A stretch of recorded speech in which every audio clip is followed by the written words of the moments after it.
Okay, well, we're going to be talking about real data and its impact on the OTC, pharma, health industry. I guess real data is something that is really important in the world today, becoming more and more important, highly controversial because of the new legislation in Europe, the way in which the Chinese government is using real data. Even last week, the new Supreme Court decisions in India about the use of real data and registration of data. So people today are being asked to commit to having their data, their information shared all the time.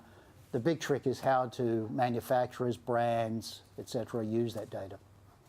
Oh, I think the interesting thing for me as a marketing advisor is always looking at what the trends are around health and how that is changing in terms of the interface with people. What does it take to get people to become consumers, but more importantly, how to maintain consumption? And I also am always fascinated by the awards that are given out and the examples of innovation that people are doing, mostly in terms of the way they're marketing things. And I find it really interesting. If you compare, maybe not Nicholas Hall, but other conferences I used to go to 10, 15, 20 years ago in the health industry, boy, they were boring. And now you see much more interesting stuff and much more interesting marketing ideas.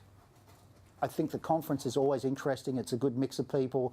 You have obviously people that come from a very sort of more hardcore background in terms of the manufacturing companies and the pharmaceutical companies, but you also have a broad mix of marketers, and you have a broad mix of people who are providing different sorts of ideas, which is always of great value.